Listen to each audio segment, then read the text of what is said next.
नमस्कार, मैं हूं डॉक्टर आरती दवे लालचंदानी और आज का वीडियो देखकर आपको बहुत मज़ा आएगा, बहुत अच्छा लगेगा और आप ये कहेंगे कि अरे ये सब बातें तो मुझे पता ही नहीं थी।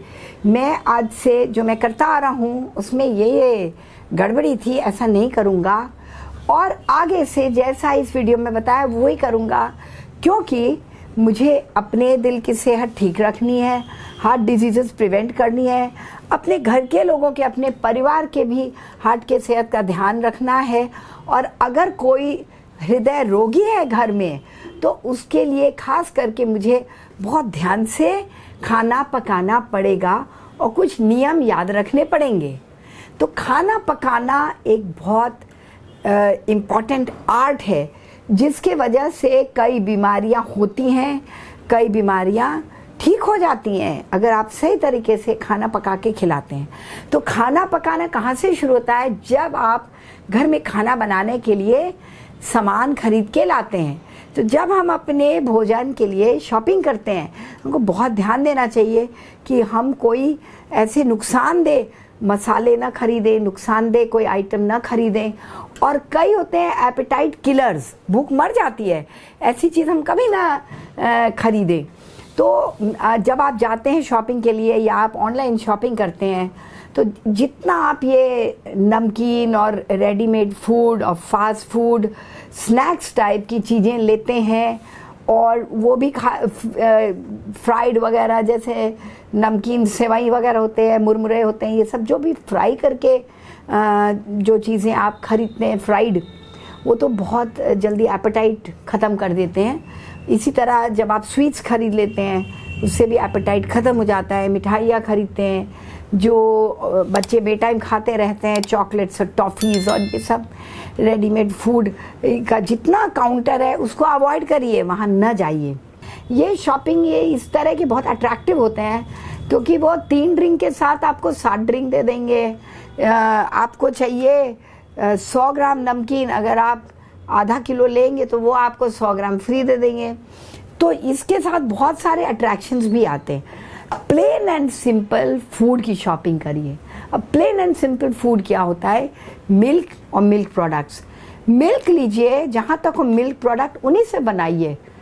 आप अगर दूध उबालेंगे और उसमें थोड़ा सा सिरका 2 चम्मच पानी में मिला के सिरका डाल देंगे, वाइट क्लियर विनेगर, पनीर फट जाएगा, आराम से छान लीजिए। दही जमाने में क्या है, जामन रखिए रूम टेम्परेचर पे से थोड़ा ज़्यादा, पर दूध रखिए और उसको सेट होने दीजिए कहीं अंधेरी जगह और अनडिस्टर्ब छोड़ दीजिए। 6-8 घंटे में दही जम जाएगा। कुछ भी बनाना हो आपको मिल्क प्रोडक्ट्स में, दूध गाढ़ा करके आप खोआ बना सकते हैं, बहुत चीज़ें बना सकते हैं। तो मिल्क लीजिए, मिल्क प्रोडक्ट्स बनाइए। खड़े मसाले लीजिए, पीसिए और आप वैरायटी ऑफ मसाला बना सकते हैं। क्या ज़रूरत है रेडीमेड पनीर मसाला, राजमा मसाला, रेडीमेड सब्जी मसाला, गरम मसाला लेने की? बनाइए घर में। ये भी एक सीक्रेट है, अच्छा है हेल्दी कुकिंग के लिए। आप मसाले खड़े खरीद के लाते हैं, मिक्सी में फट से पीस लेते हैं। तो आपको ये शॉपिंग करनी है, मसाले में कोई केमिकल ना आना। दूसरा, जो अनाज आप खरीद रहे हैं तो मिक्स आटा लेने से आपको मालूम नहीं क्या क्या आटा उसमें मिक्स है, किस प्रपोर्शन में, तो और टेस्ट का भी नहीं। आप अलग अलग लीजिए, अनाज के आटा ले सकते हैं पर अलग अलग ले लीजिए। आप उसमें बेसन मिलाइए, चने का आटा मिला लीजिए जितना चाहिए, उसमें बाजरे का आटा मिलाइए और मक्की का आटा मिलाइए, ज्वार मिलाइए, जो आप चाहें उसमें मिला सकते हैं। और नहीं तो अगर प्लेन आटा आप लेते हैं गेहूं का और उसको आप घर लाके उसमें अगर कुछ भी डालते हैं उसकी न्यूट्रिटिव वैल्यू बहुत बढ़ जाती है, 10 टाइम्स बढ़ जाती है।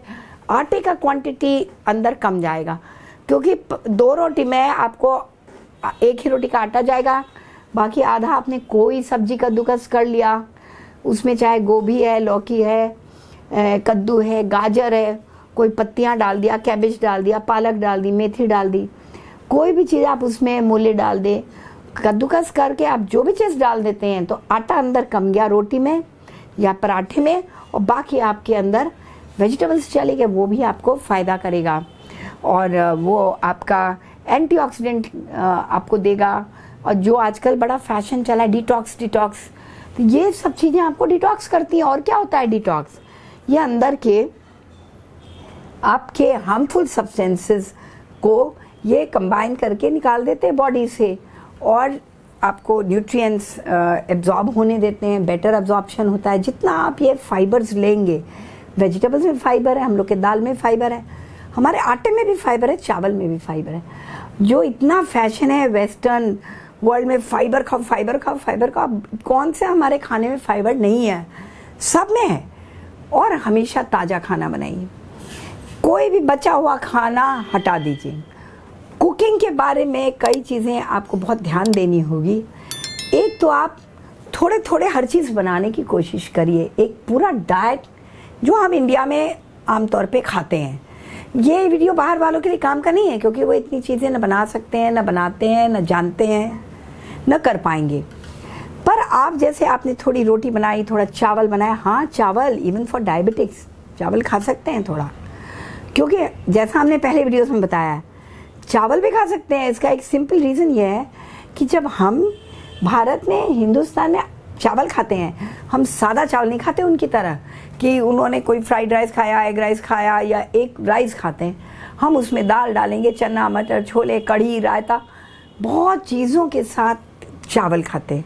6 चीज़ हमारे पास और होते हैं। तो कोशिश करिए हर खाने में रोटी हो, चावल हो, और सब 1-2 सब्जी हो, कम से कम एक सब्जी हो, दाल नहीं तो दाल, चना, मटर, राजमा, छोले, कुछ भी ऐसी चीज़ हो, कोई मिल्क प्रोडक्ट, रायता हो, कढ़ी हो, कुछ इस तरह का हो, कोई चटनी हो फ्रेश ग्राउंड की हुई।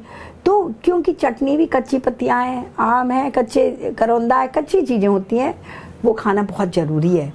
वो नेचुरल फूड होता है, होल फूड होता है, वो आपको इंस्टेंट एनर्जी भी देता है, फाइबर रिच भी होता है, एंटीऑक्सीडेंट्स होते हैं, और उसमें तरह तरह के प्लांट हार्मोन्स होते हैं, फ्लेवोक्सॉन्स, फ्लेवोक्सेट।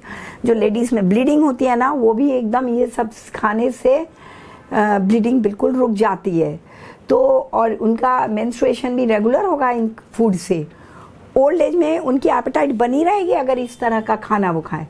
हम लोगों के यहाँ जैसे पापड़ भी चलता है, और तरह लचुमर चलता है, सलाद बहुत तरीके से सर्व किया जाता है, ये सब चीज़ होना चाहिए। डायबिटिक नहीं है तो बाद में मिठाई खाते हैं, तो हम लोग यहाँ की मिठाई होती है, प्रोटीन होता है ज़्यादातर है। बेसन की मिठाई में प्रोटीन है, दालों की मिठाई होती है, मूंग का हलवा होता है, प्रोटीन होता है। इवन सूजी या बेसन या आटा का आप हलवा भी लेते हैं तो न्यूट्रिशन देता है, प्रोवाइडेड आप डायबिटिक नहीं है। फिर खोए की मिठाई होती है, छेने की मिठाई होती है, सब में प्रोटीन होता है। तो बाद में आप एक मीठा भी खाते हैं, और उसमें भी आपका थोड़ा शुगर होता है, कैलोरीज देता है। देसी घी वगैरह से बना है, कोई हर्जा नहीं है, कैलोरीज देता है, और वो घी आपका बहुत अच्छा डाइजेस्ट होता है, उसमें ट्रांस फैट नहीं बनता, तो कोई भी हर्जा नहीं है। इस तरह का पूरा बैलेंस डाइट खाने का हर जगह का अलग अलग है, पर बेसिकली हर रीजन, हर स्टेट में यही होता है। कुकिंग के कुछ रूल्स ये होते हैं कि आप जब कोई सब्जियां खास करके पका रहे हैं तो वो पानी छोड़ता है नेचुरल, उसको आप बहुत ड्राई मत करिए, न्यूट्रिएंट्स डिस्ट्रॉय होते हैं। जैसे अगर आप तरोई बनाएंगे, लौकी बनाएंगे, परवल बनाएंगे, अपने आप पानी छोड़ेगा।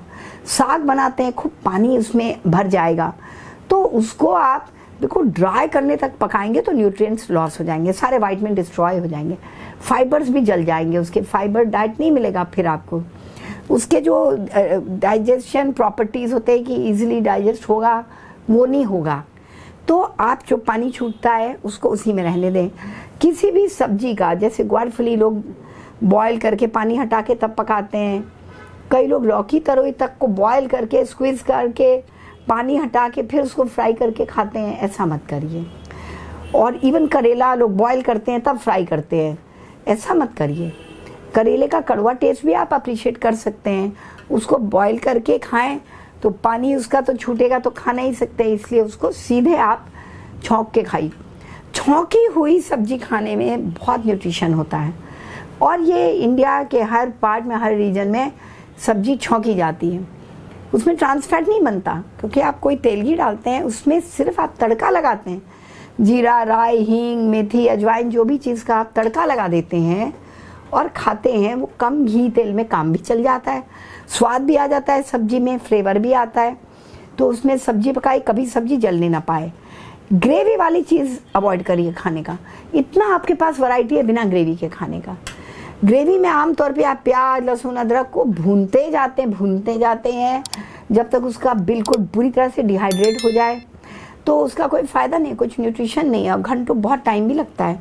और हर चीज़ का टेस्ट तो वही ग्रेवी का आएगा, आप उसमें कुछ भी डालिए, टेस्ट तो ग्रेवी का आना है। तो बच्चे भी टेस्ट नहीं डेवलप कर पाते डिफरेंट सब्जियों का, अगर आप ग्रेवी में डाल देते हैं। कई लोग दाल भी ग्रेवी में डालते हैं, ऐसा बिल्कुल मत करिए। दाल को सिंपली बॉइल्ड दाल खाइए, ऊपर से छौंकना है छौंक लीजिए। दाल को बहुत ज़्यादा भुन के तल के पकाने का कोई सेंस नहीं है, क्योंकि उसमें भी न्यूट्रिशन का लॉस होता है। और दाल को पकाने के बाद उसका पानी कभी मत हटाइए, या तो कोई पीले सूप की तरह फेंकिए नहीं। और जो सब्जियां वगैरह भी हैं, दाल हैं, ये सब चीज़ें हैं, इनका न्यूट्रिशन बनाए रखने के लिए ये कभी भी आप पहले का कटा हुआ प्रोसेस्ड या टिन्ड या कैंड लेते हैं तो कोई फ़ायदा नहीं है। यहाँ पर यह भी बता दूँ, आलू खाना लोग समझते बहुत नुकसान करेगा। आलू बिल्कुल नुकसान नहीं करता। आलू कैलोरीज देता है, आलू बहुत लो कैलोरी फूड होता है, कोई हर्जा नहीं आलू खाने का। आलू खाने में, इवन बॉइल्ड आलू खाने में कोई भी नुकसान नहीं है। और इस तरह से अगर आप खाना पकाएंगे तो आपके घर में जितने लोग हैं वो स्वस्थ रहेंगे, दिल के मरीज़ों को अच्छा भी लगेगा, उनका फ़ायदा भी होगा। और उनसे हमेशा कहिए घर में मरीजों से कि कोई भी दवा लेनी हो, कोई भी दवा, तो खाना खाने के पहले दवा ले लें, तब खाना खाएं, तभी वो दवा फ़ायदा करती है। इसी के साथ ही आप लोग इसी तरह हमारे वीडियो देखते रहिए, सब्सक्राइब करिए। आप लोग मुझे इतना इनकरेज करते हैं, शेयर करके, अपने ओपिनियन देके, कमेंट्स देकर, लाइक्स देकर, इतना इनकरेजमेंट आपने दिया है कि मैं आपके लिए वीडियो बनाने के लिए हमेशा एनर्जाइज रहती हूँ, तत्पर रहती हूँ, और आप ही के आइडियाज़ से ये टॉपिक्स लेकर वीडियो बनाती हूँ।